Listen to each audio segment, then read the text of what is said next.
Y les vuelvo a compartir la pantalla. Voy a poner aquí el chat. Y bueno, entonces siguiendo con lo de la inspección por regiones ahora, ya saben que con esto del proceso sistemático y ordenado hay que hacerlo de la cabeza hasta la cola. Y aquí por regiones, regularmente separamos las regiones que vamos a ir explorando.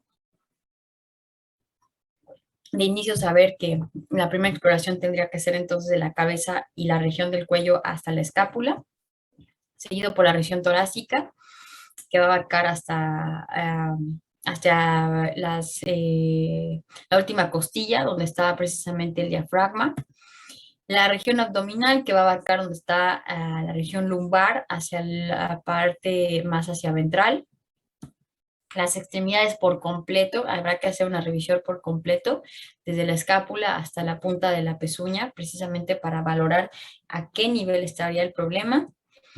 De la glándula mamaria, hablamos que esto pues va en relación a las hembras y pues en particular interés con las hembras que producen leche, que eso lo vamos a revisar más adelante.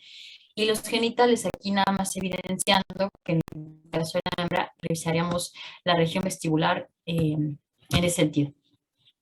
Y bueno, en este examen físico por regiones tomaremos las constantes fisiológicas famosas. Estas van a ser por contacto directo y van a ser objetivas porque van a ser medidas, ¿sí? En un momento, en un tiempo, vamos a medir entonces estas frecuencias o constantes fisiológicas. De inicio, saber que va a haber diferentes mucosas que vamos a poder explorar. Vamos a ver más adelante esto a detalle, pero aunado a las características de la mucosa, saber que en esas mucosas podemos hacer la prueba de tiempo llenado capilar, que va a ser a la presión de la mucosa, y ver después de 2 segundos, separar esa presión y ver que regresen a la coloración normal que esperamos de la mucosa. Esto nos daría información sobre que hay una irrigación normal en el organismo, en el sistema completo. Seguido por la frecuencia cardíaca y pulso. Bueno, frecuencia cardíaca la vamos a auscultar con un estetoscopio y esa auscultación va a ser en esta región posterior del codo, en específico entre el tercero y sexto espacio intercostal. Ahora, aquí les traigo una grabación sobre lo que esperaríamos si escuchar una frecuencia cardíaca de un animal adulto, de un caprino.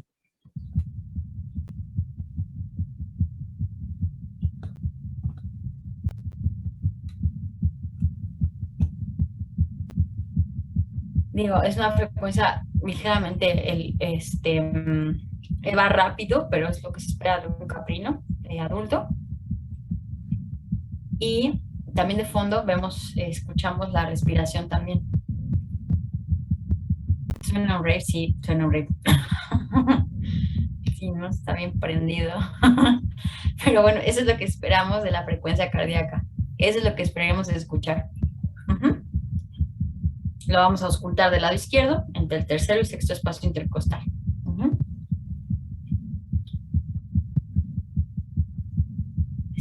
Bueno, frecuencia cardíaca. Luego entonces, la otra frecuencia que vamos también a auscultar va a ser la frecuencia respiratoria. Aquí les encanta hacer de que, ¿en dónde vamos a auscultar la frecuencia respiratoria? Pues en donde se pueda, ¿no? En donde esté más cercano a los campos pulmonares, en donde no tengamos ahí tal vez un hueso que no nos permita auscultar. Entonces, precisamente por eso la delimitación de la zona que vamos a auscultar la frecuencia respiratoria va a ser en este triángulo. Que va a ser precisamente, va a ser una línea vertical del borde posterior de la escápula, ¿sí? Porque si lo ocultamos aquí no vamos a escuchar nada.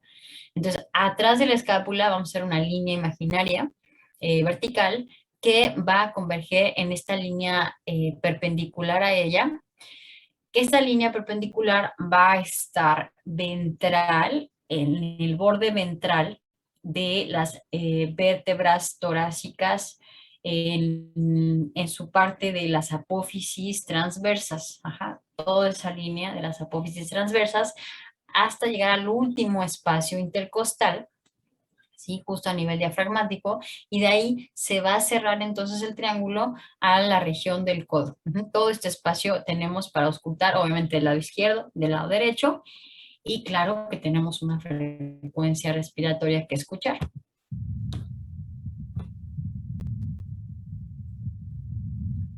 ¿A qué le suena esto?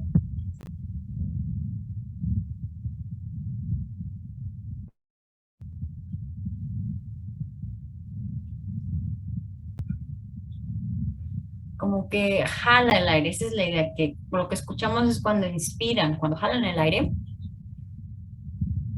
regularmente se menciona como si fuera un serrucho, ¿no? Y en este caso es un animal saludable, no tiene problemas respiratorios. Si el animal tuviera un proceso infeccioso, en el cual hubiera una producción de mucosa, de líquido a nivel pulmonar, escucharíamos los famosos estertores. Entonces escucharíamos un burbujeo, por ejemplo. En este caso solamente escuchamos el serrucho, o como menciona nuestra compañera Álvarez, que suena gato ronroneando. Entonces sí, la respiración se va a escuchar de esa forma, ¿no? Constante, de cómo inspiran entonces el aire, ok. Y eso también nos vamos a apoyar mucho del estetoscopio. Y los movimientos ruminales. No sé si han escuchado movimientos ruminales, pero por eso empezó todo esto de los sonidos.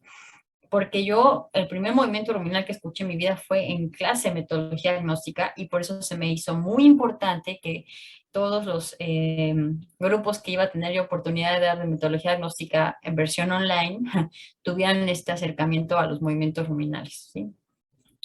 Entonces, los movimientos ruminales se van a escuchar del lado izquierdo. Eh, ah, Espérenme 2 segundos porque no pueden entrar.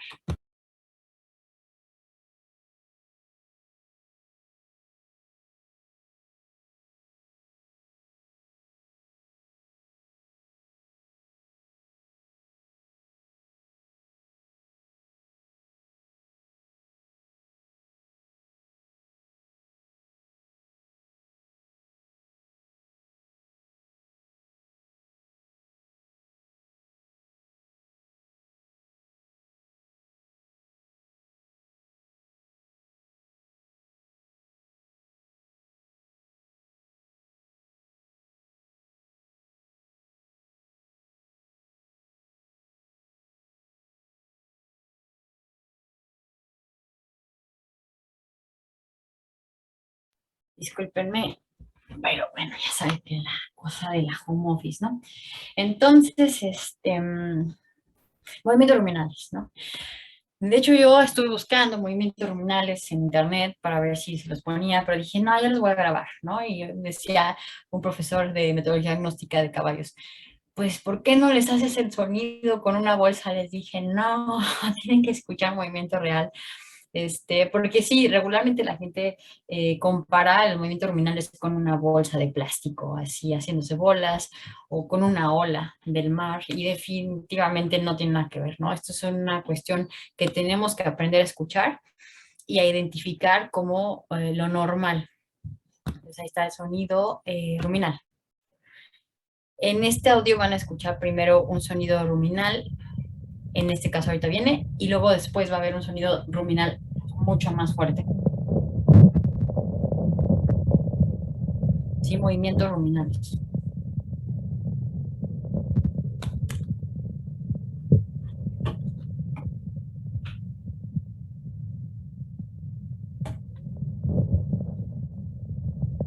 Y ahorita va a venir entonces otra contracción fuerte.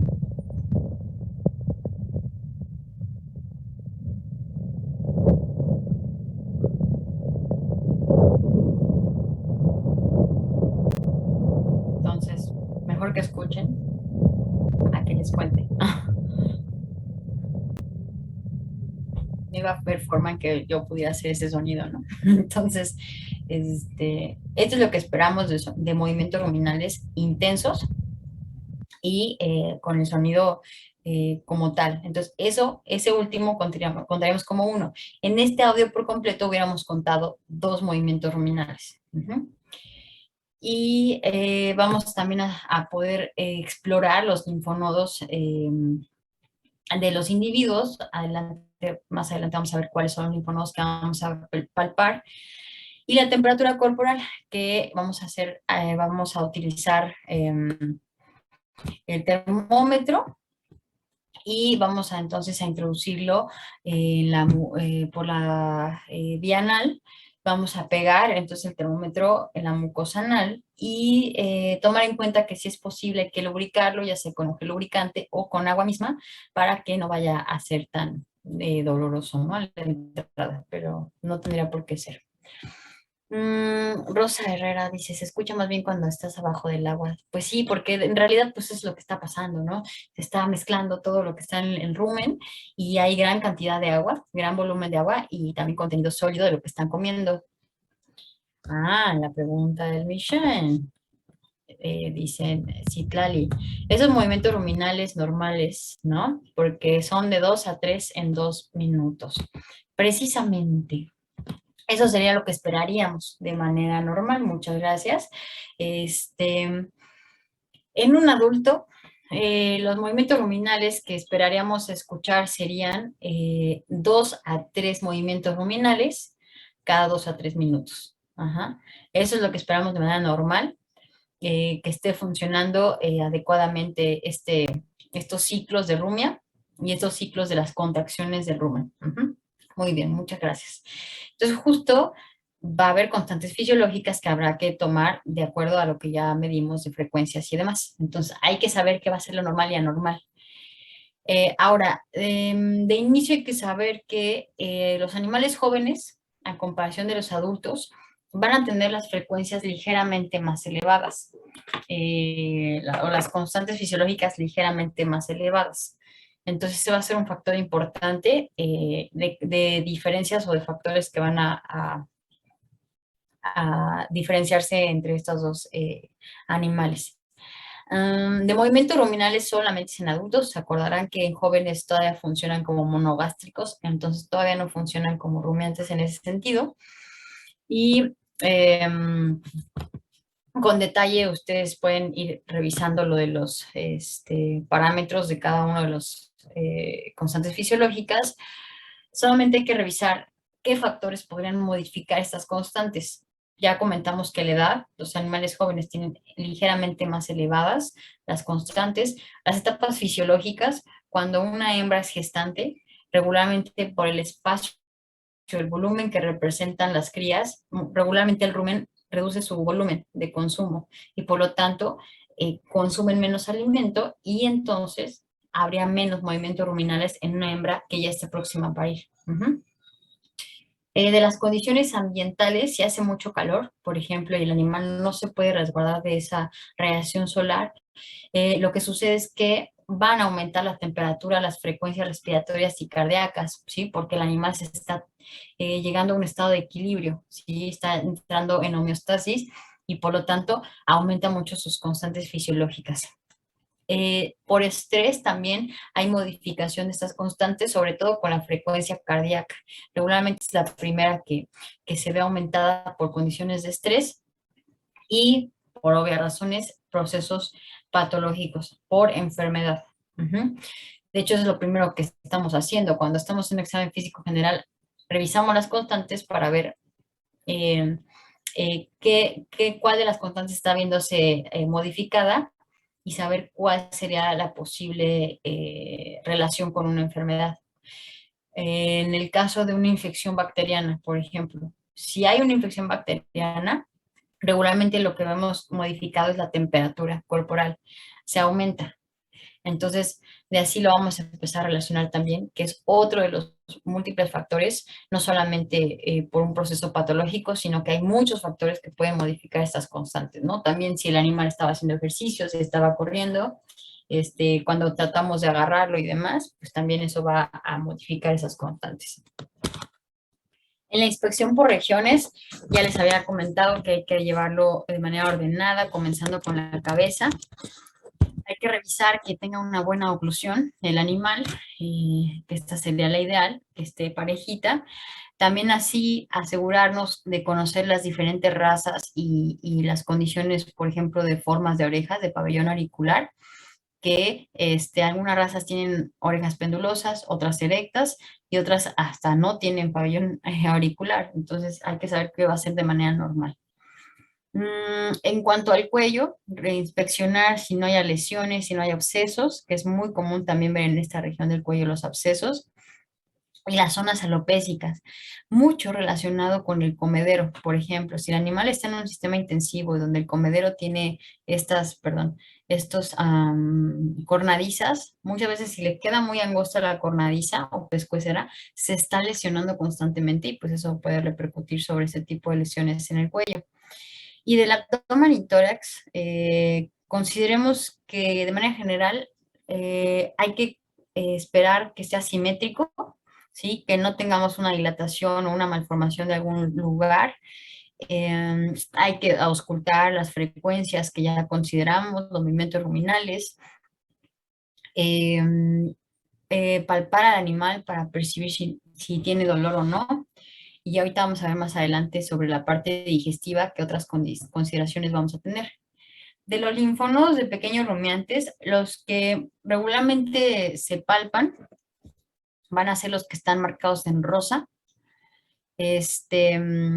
Recordemos que estos linfonodos son órganos de protección contra enfermedades, contra infecciones. La de estos linfonodos es que es la primera barrera contra las infecciones. Entonces, si hubiera una infección, lo primero que vamos a ver donde el cambio, los linfonodos van a estar presentes de manera simétrica, van a venir en pares, tienen que ser indoloros, ligeramente móviles, con una consistencia firme, pero lisos, sin ningún tipo de fibrosis y de temperatura la misma de la corporal. Entonces, el tamaño del linfonodo del pequeño rumiante más o menos está como si fuera una alubia, ¿no? Entre un frijol y una haba, un tamaño de centímetro, centímetro y medio probablemente. Y bueno, los que les vamos a percibir primero en la inspección van a ser los submandibulares, que están en el arco interno de la mandíbula, seguido por los parotidios, que están en el arco posterior de la mandíbula. Los otros que vamos a palpar van a ser los preescapulares, que van a estar precisamente em, en el borde anterior de la escápula. Los precurrales que van a estar en esta región de la ingle, en este pliegue de la ingle, y los popliteos van a estar en esta región del muslo, precisamente entre el semimembranoso y semitendinoso. Los vamos a percibir, van a brotar, cuando lo estemos palpando, van a brotar, vamos a sentir esas bolitas. Si el animal está saludable, los que no tenemos que percibir van a ser los retrofaringios y los retromamarios. Los retrofaringios y retromamarios solamente los percibiríamos si hay un proceso infeccioso en el individuo. Ajá. Ok, de las mucosas, sabemos que hay diferentes mucosas que vamos a revisar. Lo que hay que contemplar es que no tengan lesiones, no tengan costras, no tengan laceraciones, úlceras, y aprovechando tampoco tengan secreciones de ningún tipo.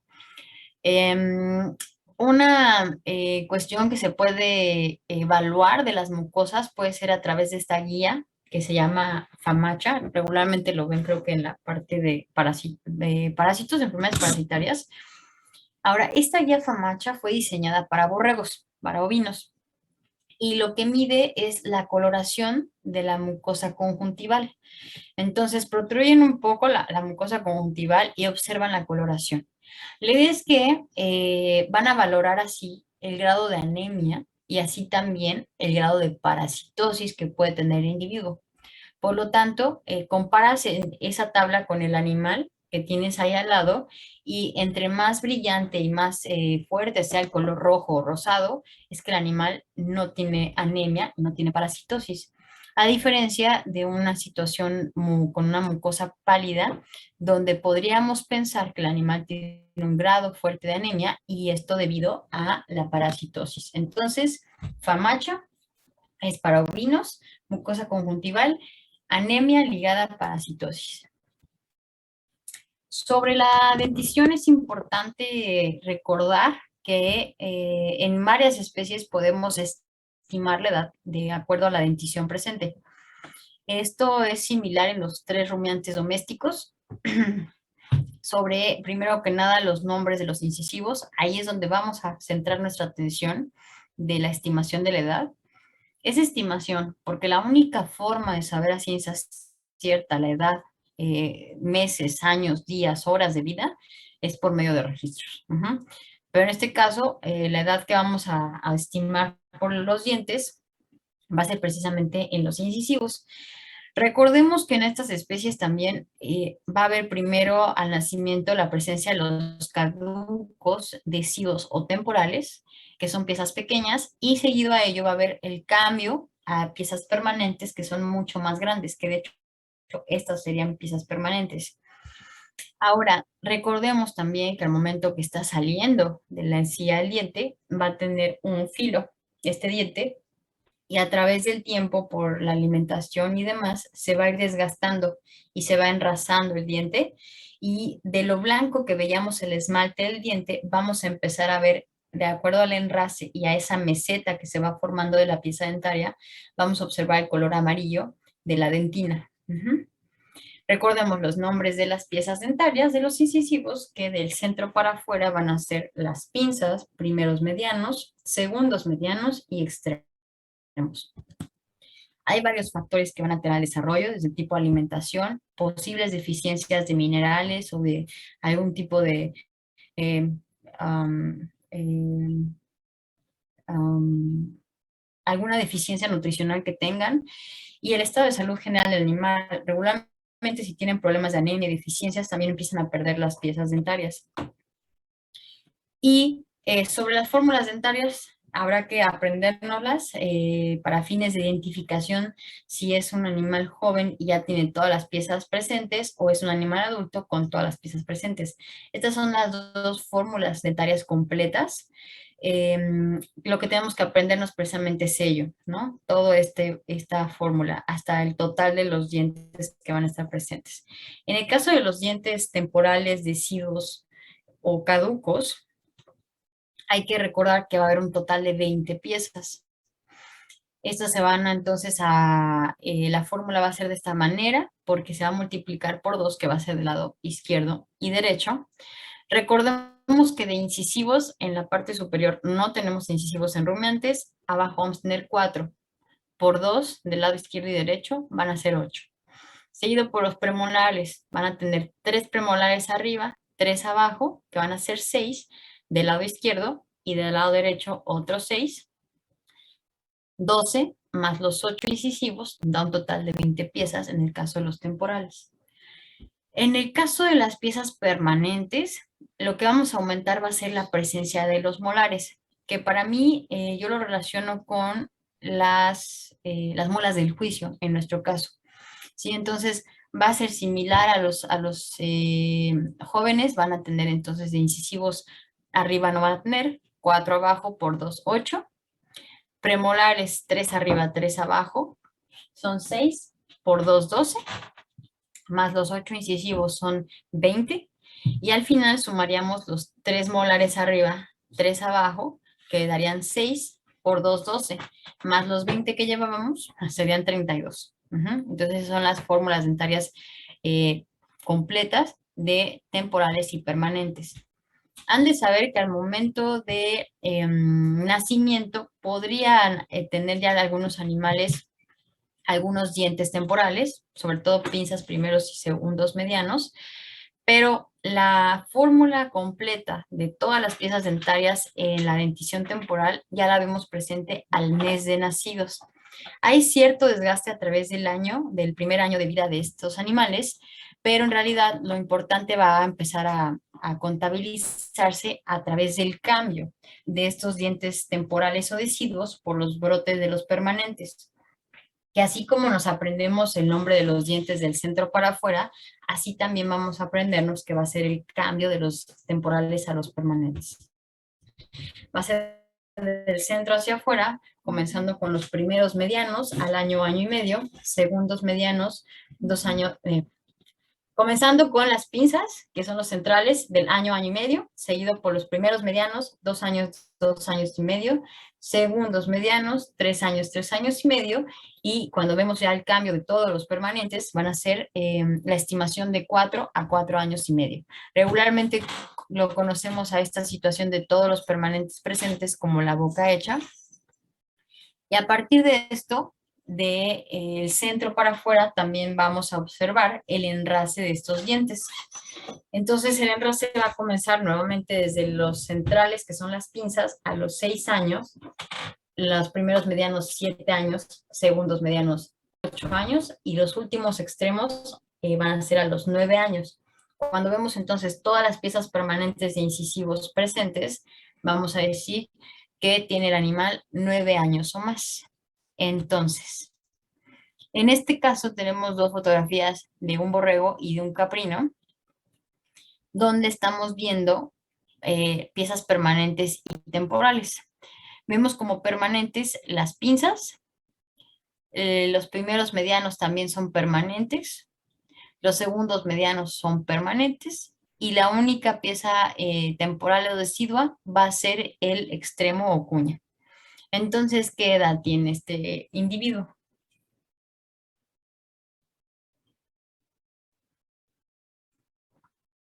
Si tenemos pinzas, primeros medianos, segundos medianos presentes, ¿qué edad le calculamos? Pinzas, primeros medianos y segundos medianos presentes serían 3 años. de 3 a 3 años y medio. Muy bien, eso es lo que esperaríamos de edad. En este caso estamos viendo, estos son los dientes permanentes, si se dan cuenta son mucho más grandes que los deciduos o temporales, y estas son solamente las pinzas que son permanentes. Entonces, ¿qué edad tiene este individuo? ¿Qué edad le calculamos? Si solamente tiene las pinzas. 1 año y medio. 1 año y medio, perfecto. Entonces ya así vamos ubicando y cómo vamos a hacer la estimación de la edad. En el caso de las extremidades, ya se había comentado que hay que hacer una exploración completa de estos miembros, desde la parte más hacia la escápula, en el caso, por ejemplo, los miembros anteriores, hasta la pezuña. Primero hay que ver al animal, ver también la simetría que pueden tener los dos miembros, ventaja que son simétricos, deberían ser simétricos, y ya a la palpación habrá que hacer la exploración física de todo el miembro para saber a qué nivel podría haber una inflamación, un edema, dónde tiene un aumento, por ejemplo, de tamaño de alguna articulación, y en su momento saber que también hay exámenes complementarios como la imagenología, que nos puede ayudar a ser mucho más precisos en nuestros diagnósticos y, y pues saber qué tipo de tratamiento se le va a hacer a los animales. Ahorita vamos a ver a detalle cómo va a ser la exploración de la glándula mamaria y también de los genitales de machos y hembras.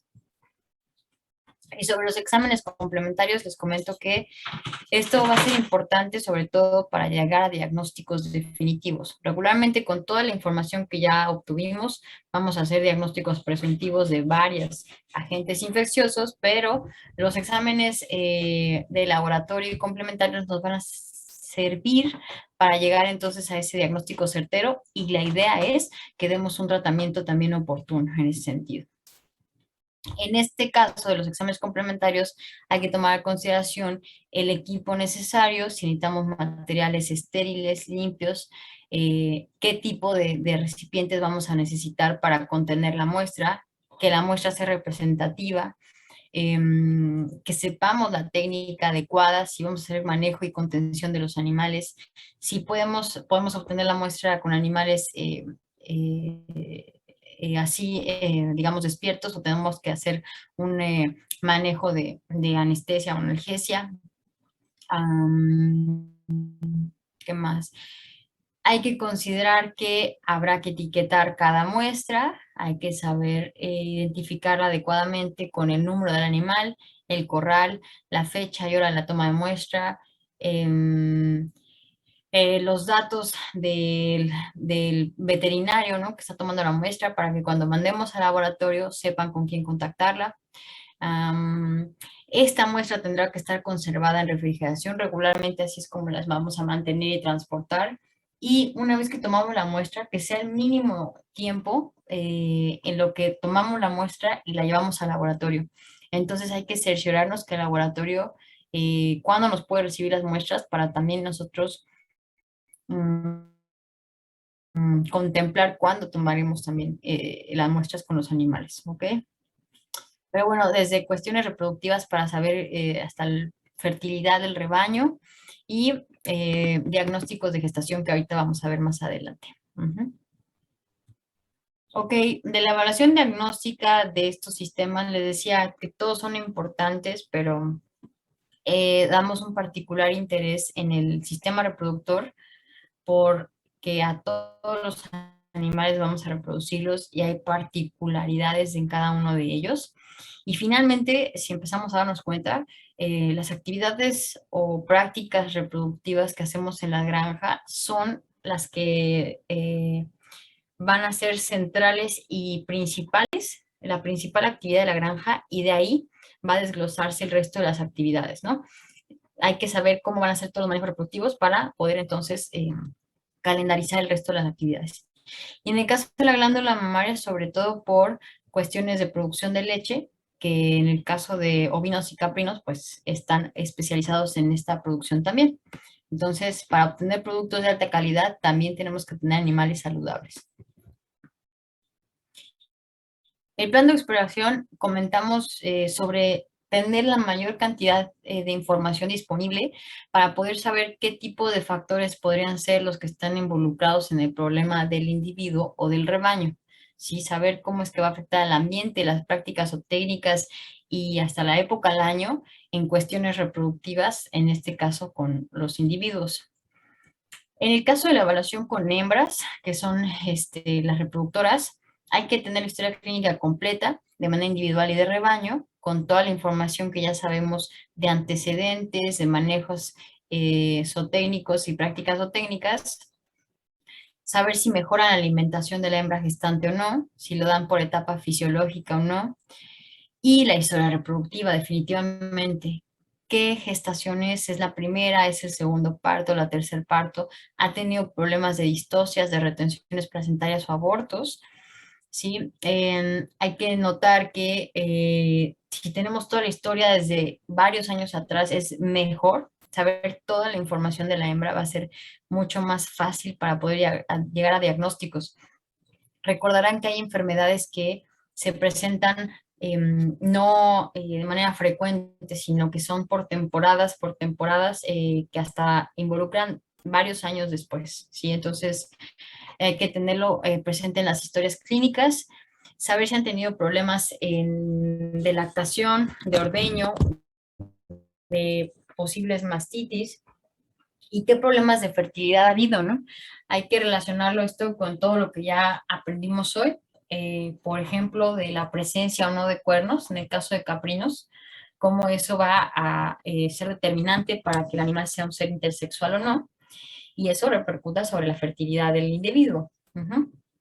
Tener fechas de monta o de inseminación para poder considerar si está próximo el parto o en el caso de que hubiera la presencia del aborto, saber cuánto tiempo llevaba de desarrollo esas crías y poder entonces también relacionarlo con el posible agente infeccioso. Ujú. De acá son igual eh, las diferencias que podríamos tener en los parámetros reproductivos de ovejas y de cabras. Lo van a ver más en reproducción y a detalle, pero sepamos que, aunque sí son muy similares, tienen sus variaciones, como la duración del ciclo estral. El de la cabra dura un poco más que el de la borrega del ciclo estral, pero la fase del estro, cuando están receptivas las hembras, el de la cabra es mucho más corto y el de la borrega es un poquito más largo, hasta 2 días.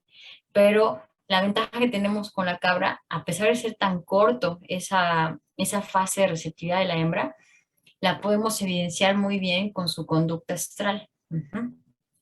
Entonces, ventajas, desventajas.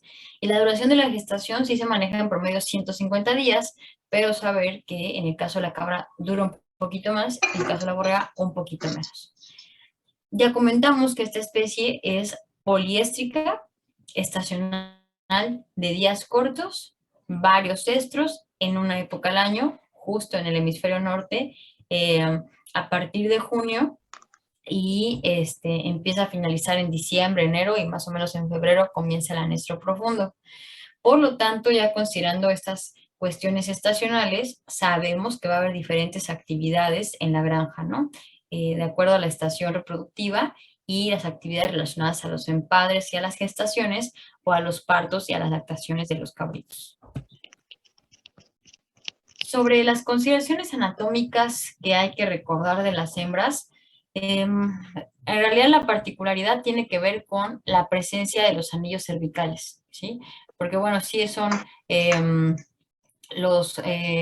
un aparato reproductor bicornuado, pero lo importante es que tienen la presencia de estos anillos cervicales, que en el caso de las hembras ovinas pueden presentar de 5 a 6 anillos irregulares. Y en el caso de las hembras caprinas van a presentar de 5 hasta 8 anillos regulares y completos. De cierta forma esto dificulta la inseminación artificial. La idea de esto es que si cuando vamos a hacer inseminaciones lleguemos al tercer o cuarto anillo cervical, pero bueno, esto hay que considerarlo como una de las importantes diferencias con otras especies.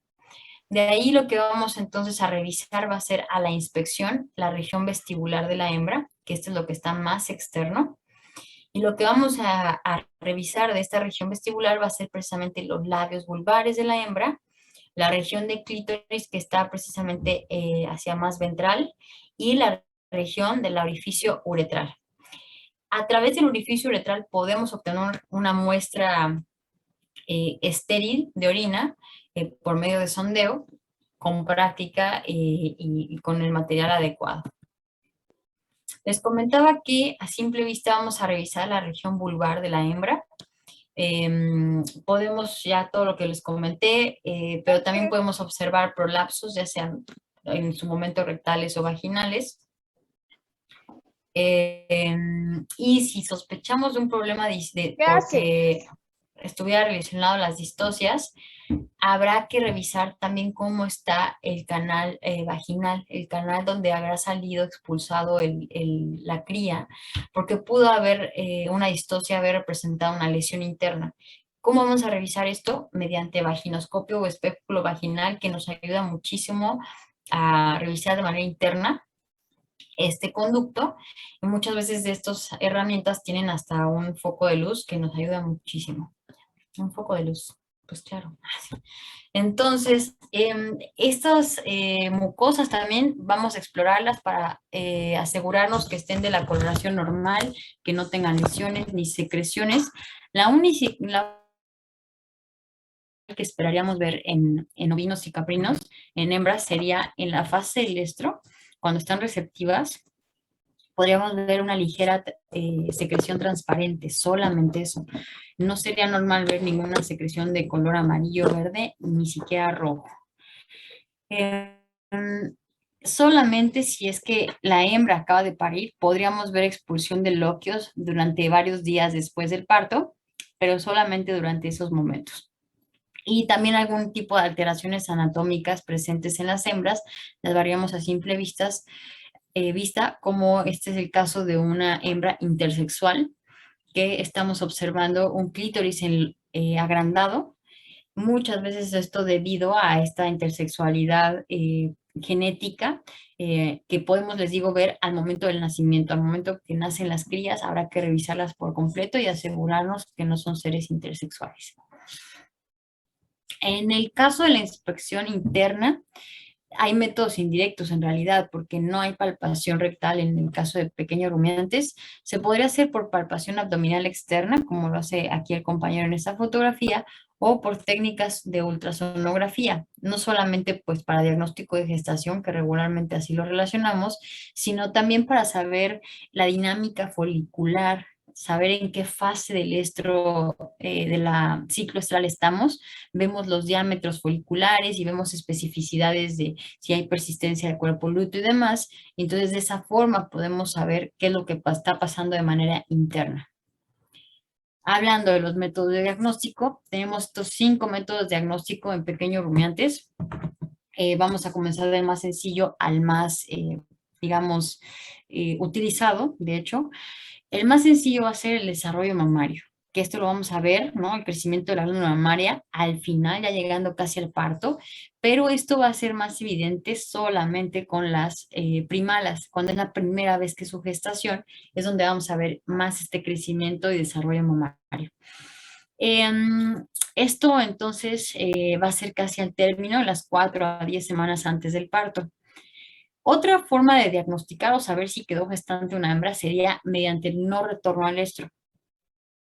Esto, pues, una vez que hay la monta o la inseminación y 18, 24 días después no regresa a presentar conducta estral una hembra, entonces podríamos pensar que quedó gestante. Pero ojo, esto podría ser solamente utilizado en esta época reproductiva porque la hembra sigue ciclando. Cuando estamos entrando a época de anestro, sería un error diagnosticar una gestación porque en realidad lo que está pasando es que está dejando de ciclar esta hembra, no que está gestante. Entonces, ojo, solamente podría ser utilizado esta técnica de diagnóstico de gestación en época reproductiva. Ahora, podemos también hacer la palpación abdominal externa, que de hecho es de las más frecuentes que se hace en campo por lo que representa en cuanto a costos, pero el detalle es que se va a tener que hacer a partir de los 100 días, es decir, 3 meses de gestación que ya lleva la hembra. La técnica solamente conlleva esta palpación abdominal, donde vamos a elevar esa región abdominal, manteniendo entonces las manos cercanas ahí a esa región y percibir si está rebotando algún producto en la región abdominal. Entonces sí lleva cierta técnica y práctica, pero digamos que resulta ser una de las prácticas más comunes a nivel de campo, pero con esa, digamos, inconveniente de que ya son gestaciones avanzadas. Otra forma de determinación de gestación va a ser con medición de progesterona en plasma, suero y leche. Esto en realidad pocas veces se hace, pero se podrían determinar concentraciones a partir del día 18 o 24 postmunta. Si no hay progesterona, no está gestante, no hay error. Pero si hubiera progesterona, no necesariamente puede deberse a una gestación. Podría haber falsos positivos, por ejemplo, en el caso de que tuviéramos un problema de cuerpo lúteo persistente. Entonces, digo, no es tan útil, pero podría ser una forma de diagnosticar en algún momento dado. Y la que más se utilizaría por parte de los expertos en reproducción de pequeños rumiantes va a ser la ultrasonografía, porque la ventaja es que es en tiempo real, en ese momento estoy viendo si está gestante o no la hembra, no tengo que mandar al laboratorio nada, y es una técnica que podemos diagnosticar a los animales en fechas tempranas. Al mes de gestación ya puedo saber si está gestante o no, porque podemos observar precisamente los placentomas en el ultrasono, en la imagen de ultrasonografía, y así diagnosticar al 100% de gestantes. También podríamos saber sobre el número de acuerdo a lo que vamos observando en la imagen. Pero, ojo, ojalá todos los animales estuvieran sincronizados y todos hubieran quedado gestantes el mismo día. Y si nosotros vamos al día 40 de gestación, todos quedan ahí en evidencia que sí están gestantes. El detalle es que no todos van a tener el mismo tiempo de gestación y por lo tanto podríamos subdiagnosticar animales que no estén gestantes como vacíos. Hay que considerar esto por el posible error de que si tenemos sospecha de un animal que sí lo esté, pero no estamos viendo placentomas, mejor dejarlo como sospechoso y mantenerlo con una buena alimentación.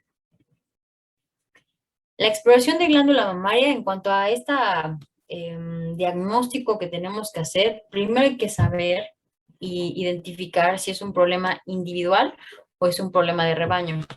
Es decir, si es un problema posiblemente genético en el cual un medio no se desarrolló, que es una cuestión muy particular de esa hembra, o si, por ejemplo, están habiendo una infección de... Esto puede verse hasta por una mala higiene del ordeño que esté causando que se estén contagiando entre ellas los animales y eso va a ser un problema de rebaño, por lo tanto. Todos los manejos que ya sabemos, tenemos que considerar toda la información del rebaño y prácticas o técnicas que se hacen, y así también saber si es la primera lactación, segunda, tercera lactación de la hembra, qué tipo de ordeño manual o mecánico se hace, y la rutina de ordeño, ¿sí? Si se hace el despunte, si no se hace despunte, se hacen pruebas en campo para saber si hay mastitis o no. En muchas granjas intensivas se llega a hacer la selección genética de la glándula mamaria para mantener lo más saludable posible a esta glándula y evitar problemas cuando los animales son muy jóvenes. Digamos que de esta forma, si seleccionamos genéticamente a los animales por su conformación de glándula mamaria, mantenemos más saludables a estos animales por más tiempo también. Primero vamos a hacer inspección, vamos a observar la glándula mamaria en su integridad completa en esa exploración y después vamos a hacer una palpación para asegurarnos de algunos datos específicos. Complementando esta exploración de la glándula, vamos a hacer un examen macro y un micro de la leche. ¿Qué vamos a inspeccionar? A simple vista vamos a ver el tamaño de la glándula, que sea lo más simétrico posible.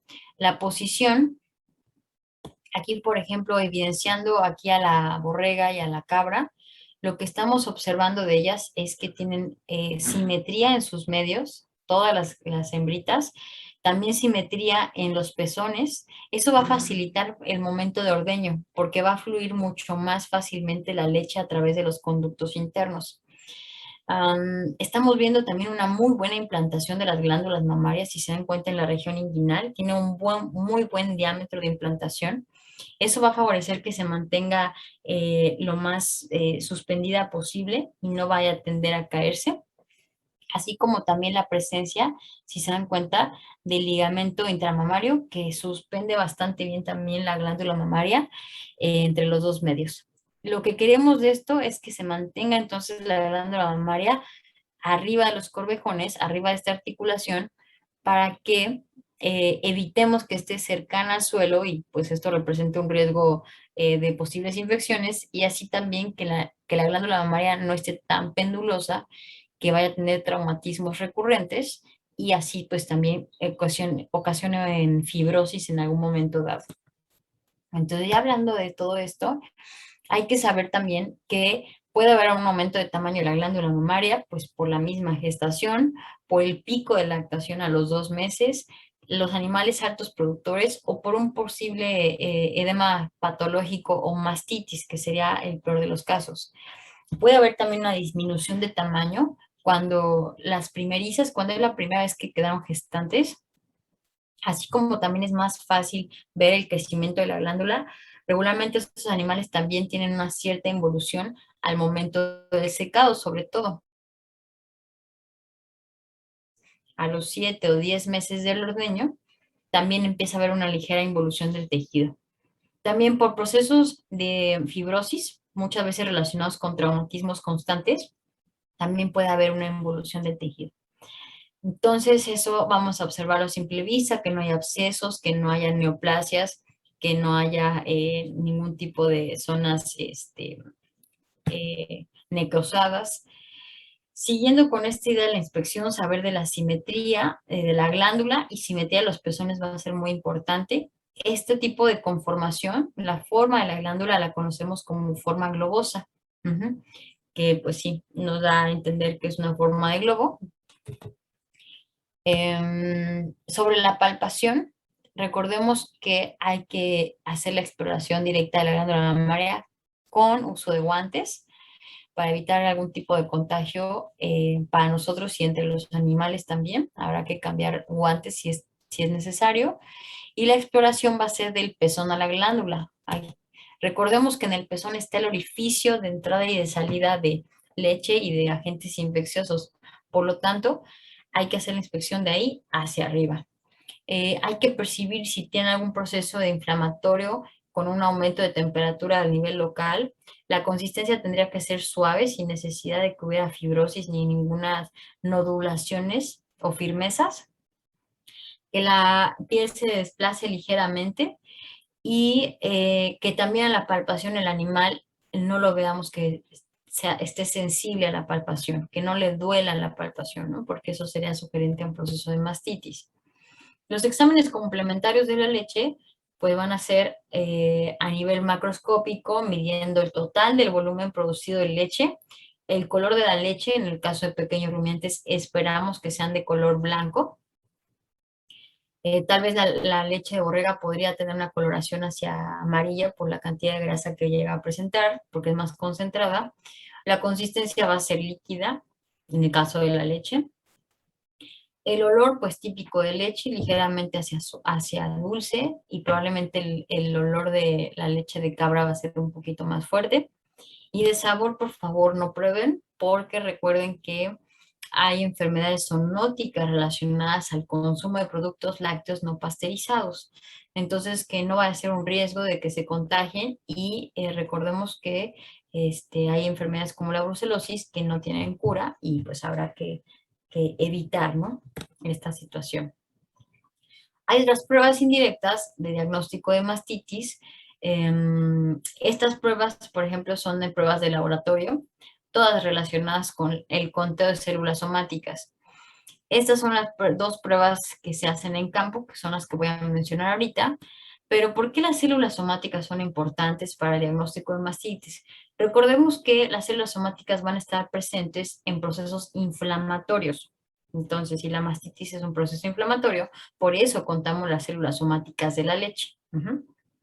Ahora, una prueba muy sencilla es la del fondo oscuro, que precisamente requeriríamos un fondo oscuro, una superficie de color oscuro y ordeñaremos un poquito de leche sobre ese fondo oscuro y la idea es que se escurra la leche y que no quede ningún tipo de grumos en en esa superficie. Es una prueba muy sencilla que se hace de rutina o debería de hacerse rutina en las granjas. La otra prueba es la prueba de California. Esa es de las más conocidas, seguramente la clase de bovinos la vieron. Esta prueba de California está diseñada precisamente para vacas, pero ahora resulta que hay criterios de interpretación diferentes con pequeños rumiantes, a diferencia de la de vacas, porque de manera normal los pequeños rumiantes secretan células somáticas sin necesidad de ser mastitis. Entonces, justo por eso, cuando en una vaca ya podemos considerar mastitis por el resultado de la prueba, en pequeños rumiantes no. En pequeños rumiantes ya necesitamos resultados más evidentes de la prueba de California para decir que puede ser una posible mastitis. Esto es lo que estábamos comentando. En el caso de las vacas, la mastitis ya la podemos empezar a sospechar cuando tenemos ese tipo de resultado de trazas con cierta viscosidad en la prueba. Pero en el caso de las cabras y las borregas, lo que estamos observando, donde vamos a considerar ya un proceso de mastitis, va a ser hasta que tengamos nivel 2. Imagínense, ya será hasta este nivel donde ya se queda pegado en la placa esta mezcla de leche con el líquido. Creo que sí es importante saber por qué es que se da. No sé si les comentaron esto de la prueba de California en bovinos. ¿Les comentaron un poquito o no hubo tiempo de explicar de la prueba de California? ¿Sí les contaron? ¿No? Es difícil acordarnos. ¿Sí? ¿Qué les contaron de la prueba de California? de qué constaba o cómo se hacía.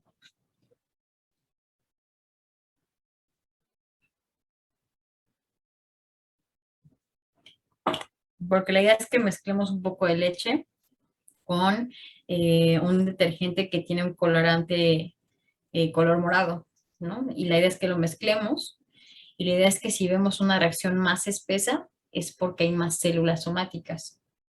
Ujú. Si la vemos más líquida, pues que sería una leche sin células somáticas, no habría entonces esa sugerencia de mastitis. Ujú. Entonces, esa es como la idea básica. Este, siguiendo con la evaluación diagnóstica de machos,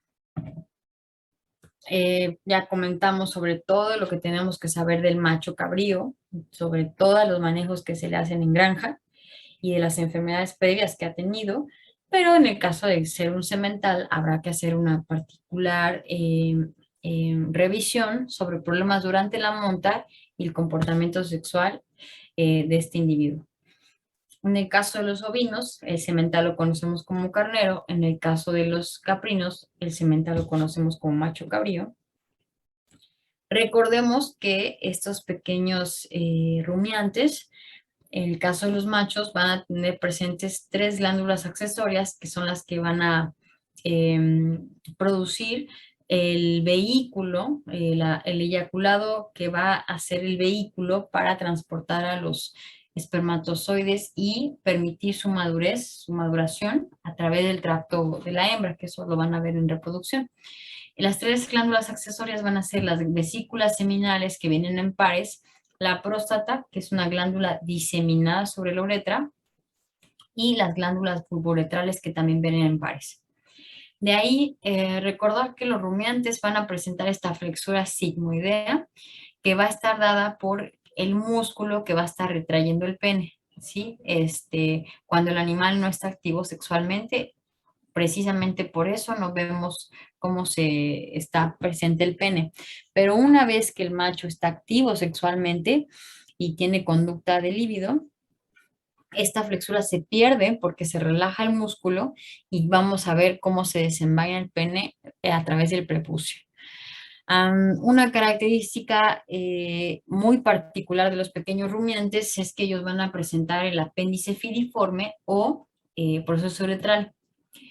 El proceso uretral es una extensión de la uretra precisamente y va a medir entre 3 y 5 centímetros.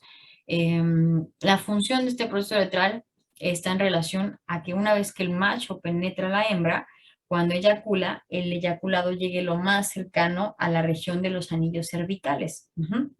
Pues haya más probabilidades de fecundación y fertilización, ¿no?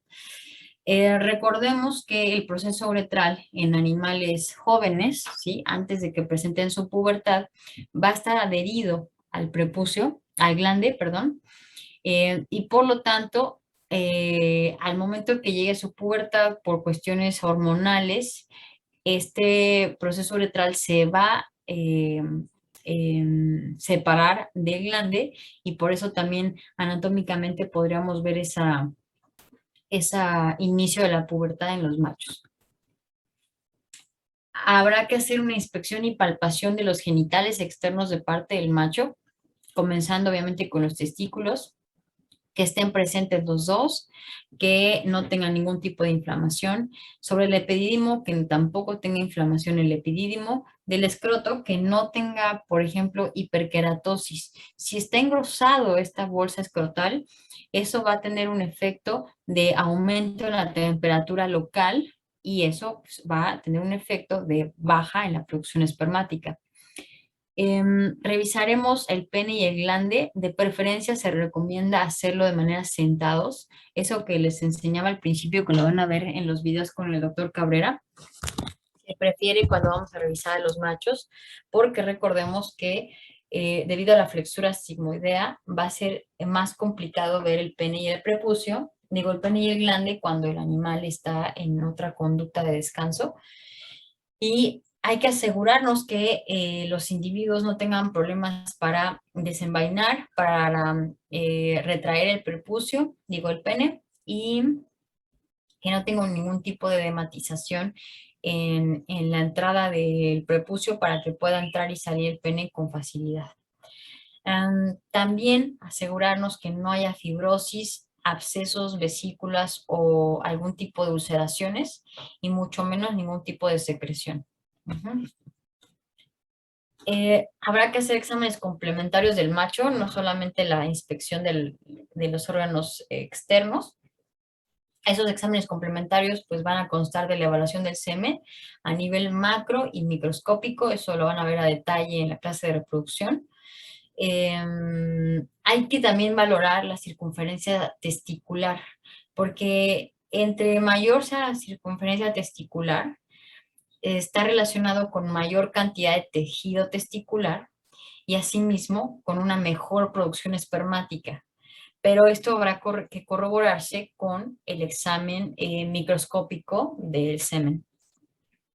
También se sabe que si queremos hacer selección genética de glándulas mamarias, la conformación escrotal es importante para seleccionar glándulas mamarias de las hijas. Es decir, si el macho cabrío tenía una bolsa escrotal separada, las hijas de ese macho van a dar glándulas piriformes más separadas. A diferencia de una bolsa escrotal que esté junta, sus hijas van a dar esta conformación de glándula mamaria hacia globosa. Uh-huh. Y en medida de lo posible hacer pruebas de líbido para asegurarnos que, aunado al hecho de que el macho es muy, lindo, fenotípicamente hablando, en cuanto al pelaje, en cuanto al tamaño, a la condición corporal, tenga una muy buena masa muscular y demás, también el animal pueda realizar su actividad de monta directa y que pueda detectar los estros de la hembra, las receptividades de las hembras. Y si en algún momento dado hubiera la presencia de una secreción o exudado, habrá que llevarlo a microbiología para asegurarnos cuál es el agente infeccioso que está presente en ese exudado. Y la última parte, que sería la evaluación diagnóstica del sistema digestivo de los pequeños rumiantes. Recordemos entonces que para el rumiante va a ser muy importante que su rumen esté saludable, ¿sí? Es de vital importancia esta situación. Y en ese sentido, recordemos entonces la situación anatómica de los compartimentos digestivos que van a constar del rumen, retículo, omaso y abomaso por último. Si esto estamos viendo el flanco izquierdo, esto lo estamos viendo el flanco derecho, ¿no? Por la situación del cardias. Y bueno, como podamos observar, el rumen ocupa la mayor parte de todos los compartimentos digestivos.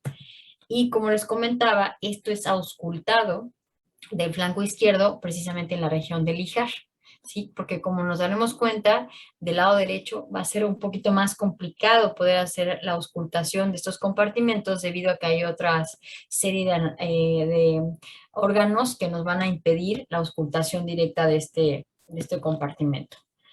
Hay varios métodos exploratorios que vamos a utilizar para el diagnóstico del aparato digestivo. Ya hablamos de la inspección, de la observación de la conducta, si comen o no comen, cómo comen, si toman agua, si tienen lesiones orales que les impidan alimentarse, si tienen presencia de las piezas dentarias o ya las perdieron, si desempeñan la conducta de rumia o no, y si la silueta abdominal es simétrica o tuviera algún tipo de dilatación. Empezaríamos a observar ese tipo de cuestiones a la inspección. A la palpación del abdomen también, si percibimos que le duele al animal, eso también podrá dar evidencia de algún problema a nivel digestivo. Habrá que hacer la auscultación de los movimientos ruminales sobre la intensidad y la frecuencia. Ya comentamos que sean 2 a 3 movimientos en 2 a 3 minutos.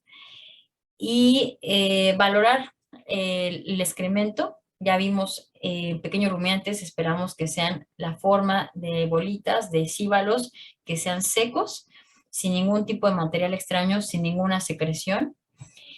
En el caso de que sospecháramos de un problema de hígado, que sería muy raro, pero pues eso lo relacionáramos con unas mucosas itéricas, por ejemplo, podríamos hacer pruebas complementarias como pruebas hepáticas de bilirrubina o enzimas séricas y eso ya lo mandaríamos al laboratorio de manera particular.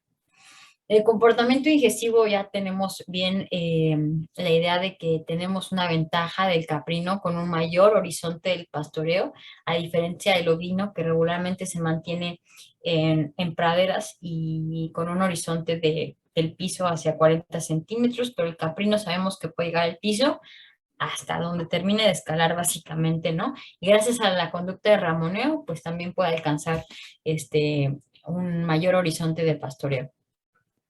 Ahora, del sondeo esofágico, esto es importante que lo conozcamos en rumiantes porque nos va a ayudar a dos cuestiones. El sondeo esofágico lo vamos a hacer para poder liberar, por ejemplo, gas acumulado a nivel ruminal.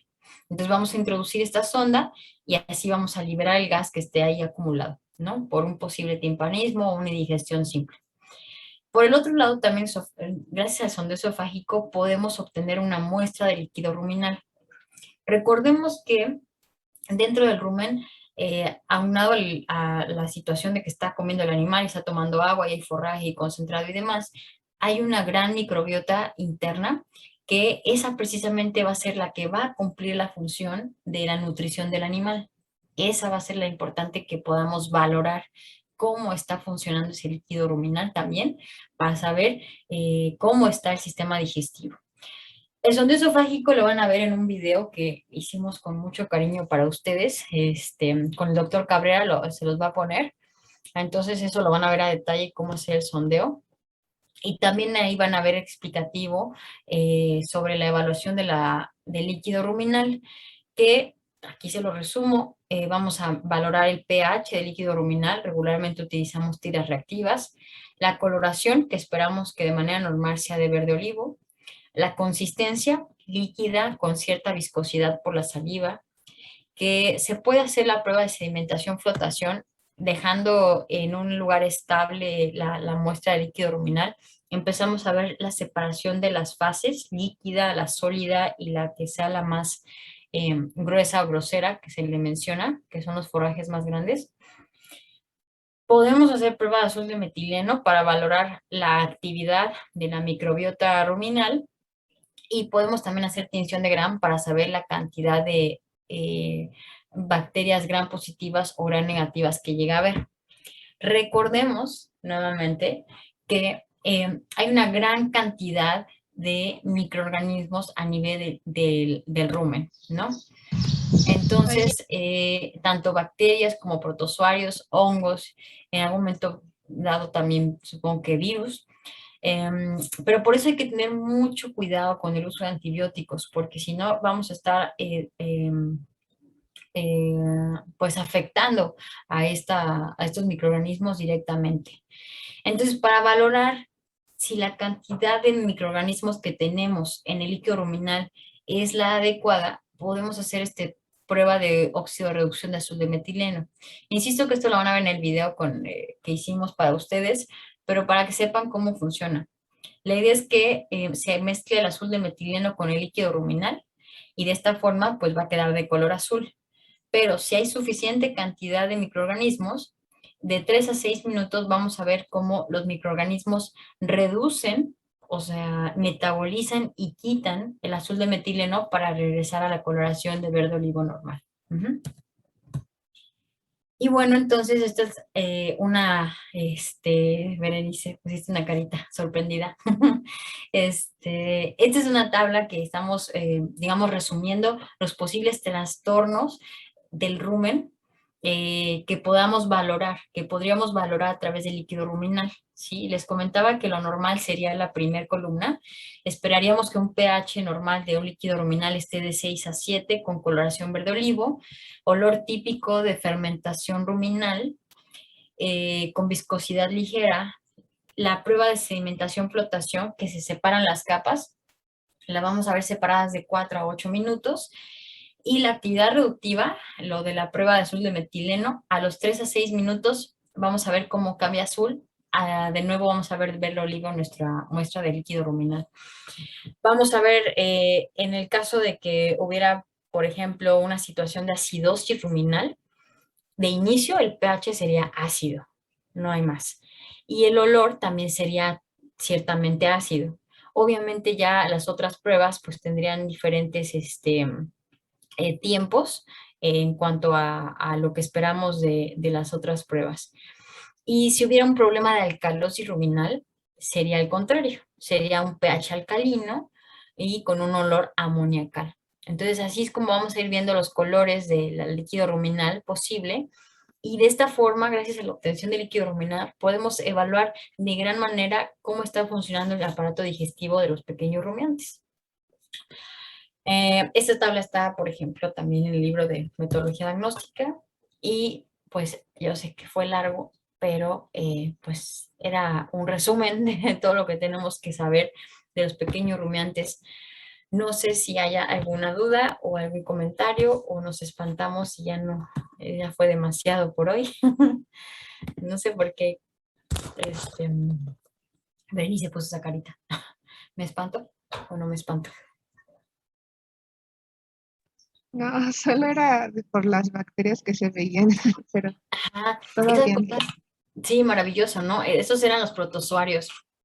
De verdad es maravilloso. Los rumiantes son unos seres increíbles, son de verdad demasiado evolucionados, porque lo que les comento, tal vez no nos cae el 20 de cómo de manera maravillosa transforman lo que comen a, pues sí, a leche o a carne, pero no es directamente lo que comen, sino a través de los microorganismos que están en el líquido ruminal.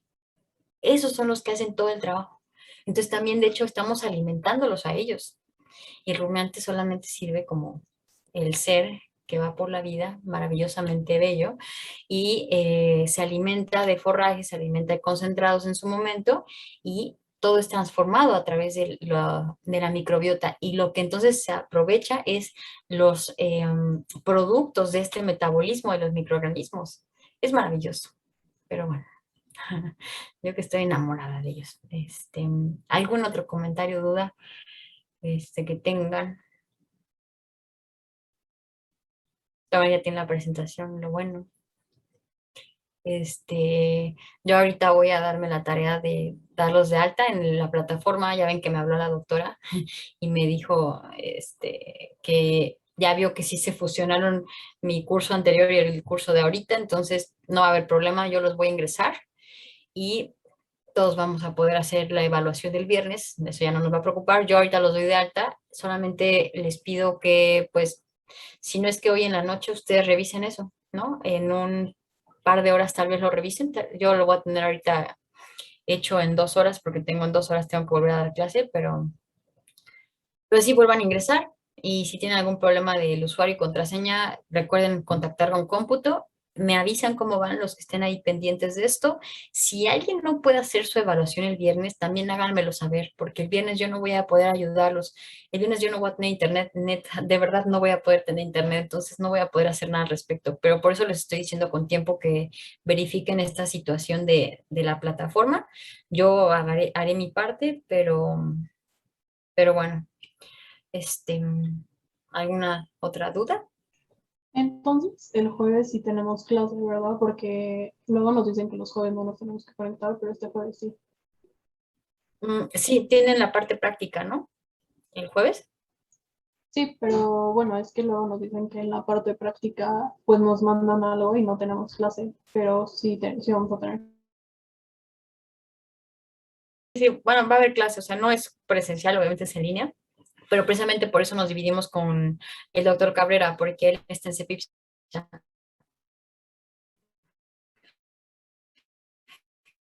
Entonces, Raúl les pregunta cómo va a ser la metodología de la exploración física y ahí están interactuando con la cabra enfrente regularmente, entonces por eso es que lo hace él, esa parte práctica. Ya les mandará, hoy por ejemplo, a los grupos que tuvieron práctica hoy, les mando hoy la liga, entonces no desesperen. Él ya está en todos los grupos de WhatsApp y él les hará llegar la liga por WhatsApp. Creo que solamente manda la información por WhatsApp. Pero sí, se las hace llegar él, ¿va? Y también él va a evaluar por su parte práctica. Sí, por eso nos separamos, porque como tenemos dinámicas diferentes, yo hago lo de teoría y él hace lo de práctica, ¿ok? ¿Alguna otra duda que tengan que los pueda apoyar? Yo sí no entendí muy bien lo del examen, doctora. O sea, ¿se abre el viernes solamente o tenemos de hoy hasta el viernes para realizarlo? Ah, ok, sí, claro. La evaluación de lo de nosotros de hoy, la teoría va a ser el viernes y va a estar disponible en la plataforma Las Virtuales de 7 de la mañana a 7 de la noche. ¿Sí? Va a haber 12 horas de ventana en donde ustedes, cuando ustedes tengan tiempo, porque yo sé que tienen más materias o a veces trabajan, entonces en el momento que ustedes decidan, ¿no? Agendar su evaluación, la entran a la plataforma, ingresan, yo les voy a mandar las contraseñas, me parece un día antes se las voy a mandar, y van a tener hasta 45 minutos para terminar su examen. Está planeado este examen que se haga en media hora, en realidad les digo que son opción múltiple, respuestas cortas, creo que nada más 2 preguntas son de desarrollar un poquito. Es sobre lo que vimos hoy. Ya tienen la presentación también. Mm, y pues sí, es básicamente eso, pero sí va a ser solamente el viernes de 7 de la mañana, viernes 22 7 de la mañana, 7 de la noche. Por eso les comento esto de que si tienen algún inconveniente personal o laboral, me lo hagan saber para que tal vez de manera particular les amplíe el horario. Pero sí, hay que reducirlo porque por fines también de logística, con esto que sí nos están pidiendo el coordinador de la materia, que tengamos calificaciones y demás, seguramente voy a tener que tener calificaciones la próxima semana para ustedes. Entonces, pues sí, básicamente es eso. Ah, la pregunta era el viernes, sí es el viernes el examen. Muchas gracias. Sí, ok. Sí, ¿alguna otra duda?